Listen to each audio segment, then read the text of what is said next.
Important একটা role play করে। Design পার্টে আমাকে ফ্রন্ট এন্ড পার্ট এবং ব্যাক এন্ড পার্ট এই দুটো পার্টকেই আমাদের দেখতে হয়। ফ্রন্ট এন্ড পার্ট এবং ব্যাক এন্ড পার্টকে দেখার জন্য আমার ফ্রন্ট এন্ড পার্টটা কী করে না, যারা অ্যাপ্লিকেশান ওরিয়েন্টেড কাজ করে তারা ফ্রন্ট এন্ড পার্টটা ডেভেলপ করে, এবং যারা ব্যাক এন্ড বলতে যারা ডেটাবেস নিয়ে কাজ করে। এবার এই ডেটাবেসটাকে আমরা কী বলা হয়, যে কোনো প্রজেক্টের মানে backbone of the project, that is database, যেখান থেকে আমরা ডেটাকে ফেচ করে এবং ম্যানিপুলেট করে, ডেটাকে রিট্রিভ করে, ডেটাকে আপডেট করে তার উপর সমস্ত কাজগুলো করতে পারি, দ্যাট ইজ ডিজাইন পার্ট। এবং এই ডিজাইন পার্টে আমরা দেখেছি যে ইয়ার ডায়াগ্রাম বানাতে হয়, আমাদেরকে ডিএফডি বানাতে হয়। ডিএফডি দুটো ভাগ আছে, logical DFD, physical DFD. ER diagram বানিয়ে তারপরে ডিজাইন পার্টের পরে আসছে that is the main part, that is coding.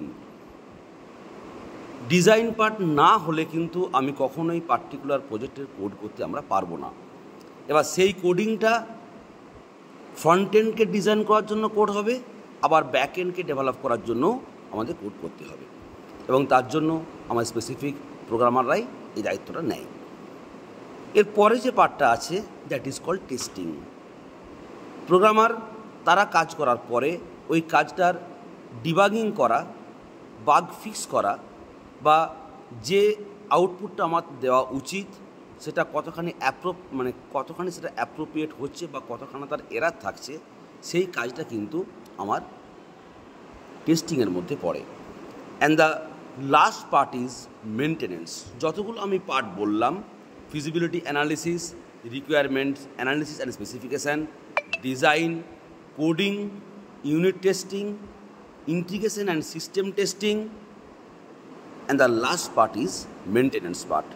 এই পার্টটা কিন্তু যতগুলো আমাদের এই এসডিএলসি স্টেপগুলো আছে ওয়াটারফল মডেলের, প্রত্যেকটা মডেলের সবথেকে ইম্পর্ট্যান্ট পার্ট এবং সবথেকে কস্টলিয়েস্ট পার্টটা হচ্ছে কি না, মেনটেনেন্স পার্ট। একটা প্রজেক্টকে ইমপ্লিমেন্ট করার পরে আমাদেরকে মেনটেনেন্স পার্টে যেতে হয় বা পাঠাতে হয়, যে পার্টিকুলার প্রজেক্ট ইমপ্লিমেন্টেশন হওয়ার পরে তারপর কোনো লুপহোল ওর মধ্যে আছে কি না, বা কতখানা সেটা ক্লায়েন্টকে স্যাটিসফাই করছে। সেই কারণে ক্লায়েন্ট সেকশানে আমাদের যে ডেভেলপমেন্ট টিম থাকে তারা ওখানে গিয়ে ওটাকে মেনটেনেন্স পার্টে তারা অ্যাপয়েন্টেড থাকে, যে যদি কোনো কিছু এরার থাকে বা যদি কোনো ভুল কিছু হয় যাতে করে আমরা রেকটিফাই করতে পারি।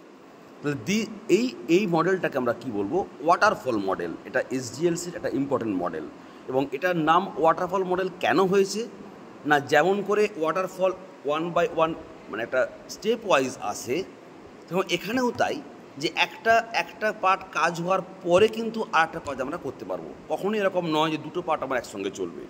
আগে দেখবো ফিজিবিলিটি, যেটা ফিজিবিল আছে কি না, তারপরে আমি যাব রিকোয়ারমেন্টসে, তারপর আমি যাব ডিজাইন পার্টে, তারপর আমি যাব কোডিং অ্যান্ড ইউনিট টেস্টিং পার্টে, তারপরে আমরা যাব ইন্টিগ্রেশন অ্যান্ড সিস্টেম টেস্টিং পার্টে, and the last part is maintenance part. তাহলে একটা পার্ট হওয়ার পরে কিন্তু আরেকটা পার্টে আমরা সেকশানে যেতে পারছি।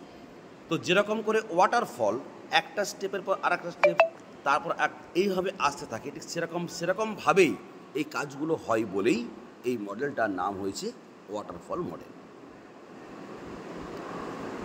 ওকে, থ্যাংক ইউ।